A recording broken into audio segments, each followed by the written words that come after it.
Do you think that if you guys fought again, if you fought now, and he was also in his prime, do you think the outcome would have been vastly different? Definitely, it's gonna be different. No, because I'm more mature, more strong, with more experience. Definitely gonna be. Are you open to a rematch? And I'm open to wherever. You know, like I said, I'm gonna sit back, enjoy my victory with my team, and I had my birthday in 2 weeks. Since I'm old, everyone. Thank you for a great night and an incredible performance. Congratulations. Canelo Alvarez calls out Terence Crawford for a rematch. His bold declaration about being stronger and more experienced feels less like dominance and more like a plea for redemption. Crawford already dismantled him with calm precision, and this challenge comes across as desperation to rewrite history rather than a real threat. Now, what's the goal? It's changed a little bit. I try, but he started asking for other things and this and that and make everything hard for me. And then, I think the best. Immediately after, Canelo doubles down by warning Crawford about a future rematch. His short response reveals a fighter still haunted by Crawford's mastery, saying he wants the rematch when he's ready. It sounds more like he's waiting for an opening than setting the terms. Meanwhile, Crawford's control and presence continue to grow, while Canelo looks like the dethroned idol. And does that make you think about maybe some opportunity for rematches against Crawford himself and others? All those things that stayed there in the back of your head that you wanted to get rid of. Como lo dije, no, ahorita lo único que tengo en la cabeza es disfrutar a mi familia, disfrutar a mi hija que acaba de nacer. Después de eso, algunas semanas, 2, 3, 4 semanas, no sé, hablar con mi equipo y ver qué es lo que viene para el futuro. Ahorita lo que quiero es. Later, Crawford explained why Canelo struggled to land clean shots in their first fight. Breaking down the match like a true technician, he revealed how he blocked, countered, and neutralized Canelo's biggest weapons with ease. He made the Mexican star appear one-paced and increasingly desperate. Crawford's calm analysis showed he knew he controlled every moment. And I think what was frustrating him the most is, all his big shots, I was blocking and, catching and countering. So I think that was really, a big factor in. Teddy Atlas didn't hold back. Even though Crawford's dominance was clear, Atlas pointed out how politics in judging kept the score closer than it should have been. He praised Crawford's supremacy and warned that a rematch would only highlight the gap even further.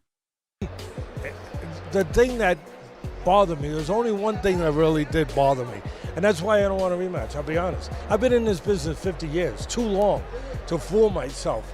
Those judges should be really, they got to look in the mirror to have it that close. There's no way it was that close. Thank God he dominated. Because otherwise we might be here talking a whole different thing and really going nuts, and I would definitely break this thing. Yes, you would. I believe you. And maybe that. And I'd owe money. And I couldn't care. Timothy Bradley Jr. was blunt. For him, a rematch wouldn't be redemption for Canelo, but humiliation. He called the first fight easy work and described the rematch as a $100 million mismatch. His verdict was clear. Crawford's superiority would only widen in another clash. Honest with you, I think this is the tail of his career. If he fought Crawford again, I think it'd be worse the second time. Go out. Hey, why not do a rematch? $100 million, Turkey? Absolutely. We can do a rematch. That was easy work. That was nothing. Duke McKenzie weighed in on how beaten fighters must accept reality. He advised Canelo to take the loss and move on, saying, "You man up when someone has your number." His message was clear. Crawford simply outclassed him. In a fight, never mind the world title fight, when you're losing the fight, full stop, the best thing to do is to dry your tears and crack on. You got to man up. Sometimes. Carl Froch delivered harsh words, calling Canelo's empire broken. According to Froch, only a rematch with Crawford keeps his name alive, but the first fight was nothing short of a beating from a smaller man. Froch emphasized that Canelo, once feared, now looks trapped with nowhere to dominate, while Crawford stands tall as a generational talent, who shattered his aura of invincibility. Really, the only fight for both of these guys, Terence Crawford and Canelo Alvarez, is the rematch. Because where does Canelo go from here now? He's got a guy stepping up from welterweight, serving him up a bit of a whooping, because that's what it was. And now he's got, like, where does he go? He can't really compete up at light heavyweight, because Bivol's done. Frock went further, pointing out that Canelo desperately needs the rematch, while Crawford barely does. He framed the situation as inevitable. Crawford now controls the weight, the timing, and the narrative. The rematch isn't equal. It's more of a coronation for Crawford than an opportunity for Canelo. Them so long and they're still talking about it now. I mean, sometimes, like I say, sometimes talk's cheap. It just gets boring. You know, if they're going to do it, do it. If they're not, shut up and move on. Life goes on. And there are, you know, there's a whole host of young guys coming through now who are chomping at the bit. Gabe Rosado added that Crawford looks nearly unbeatable. For him, the rematch isn't about two equals, but about whether Canelo can even survive Crawford's adjustments. He described it as a reality check. Canelo isn't chasing greatness, but clinging to relevance against a fighter who has risen beyond reach. Today. Fucking dominated. Shit, and he can fight anybody. I don't see nobody beating him. What do you want to see for Canelo, Gib? You've been in this game a long time. Obviously a rematch to see if he can make adjustments. You know what I mean? Oscar De La Hoya's reaction was raw and unfiltered. He said, "I told you Crawford would win, not as gloating, but as confirmation of a shift in boxing's power." Crawford's dismantling of Canelo wasn't a fluke. It marked the end of an era and the rise of a new standard bearer. a new king for Canelo. I told you, motherfuckers. What did you just watch? I only speak the facts. Canelo tried to reframe the story by talking about legacy, risk, and respect. He presented himself as a noble warrior, but beneath the humility was a clear plea for relevance. Fans could sense the truth. This wasn't about two greats colliding again, but whether Canelo could survive another dismantling. Him, I feel great to share the ring with great fighters like him. And if we do it again, it's gonna be great. But you know what? I'm glad to share the ring with great fighters, and I'm glad to be here.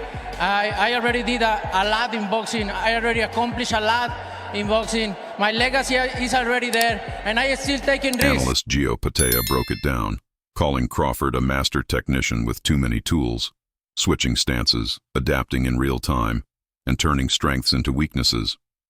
He argued that Canelo couldn't solve him in the first fight, and a second would likely be even worse. On points, bro, crazy. How did you have it? I had him up, bro, convincingly. Is he awesome number one draft? Hey, science of the sport. This guy adapts. I knew it. How did you know he was going to win? Why? He's got too much ammunition. You know, southpaw, orthodox, on the back foot. That's what changes good from great, is knowing how to adapt. Crawford's own words carried quiet authority. He didn't boast, but calmly explained he always knew he could deliver when the opportunity came. While Canelo talks about legacy, Crawford talks about execution and goals. That's the mentality of a fighter still climbing, making him even scarier in a rematch. You know, he was a little frustrated in there, but that's part of the game. And last question is, I know Trey, after the fight, have you feel yet the significance of this win and what it means in your legacy and your career? To be honest, when I set my sights on doing something and I know what I'm capable of, it's not like a surprise to me. It's a surprise to y'all because y'all didn't believe me, you know, but for me, I knew I could do it, and I believed that I could do it. Even Hollywood was stunned. Charlie Sheen called the fight unbelievable and awesome, showing how Crawford's performance transcended boxing circles. What was supposed to be a mega fight became a one-sided masterclass that crowned Crawford as boxing's new must-see star. Charlie, what did you make of that performance from Terence Crawford? What did you make of the performance? Unbelievable. Unbelievable? Is that the best boxing fight you've ever been at? Awesome, man. Enjoy your Netflix special, too. Bill Haney closed the debate with fierce praise, saying everyone knew what would happen, but chose denial. He called Crawford's performance brilliant and placed him on his personal Mount Rushmore of boxing. For Haney, the rematch isn't fresh hope for Canelo. It's just another beating. What was going to happen? You were in denial. That shit looked easier than Earl Spence. Did look, huh? It's a brilliant performance. Brilliant performance. Man. Shout out to Team Crawford, Bo Mack, and that whole team, man. You know what I mean? Where'd you rank him all-time list after that? I mean, put his face on Mount Rushmore. You know what I'm saying? He deserves his The place. stage is set for one of the biggest questions in modern boxing. Is Canelo's call-out of Crawford an act of bravery or the desperate move of a fading empire? Analysts agree Crawford dismantled his aura, while Canelo clings to experience and legacy. The rematch isn't about belts, it's about survival, legacy, and proving who truly belongs among the all-time greats.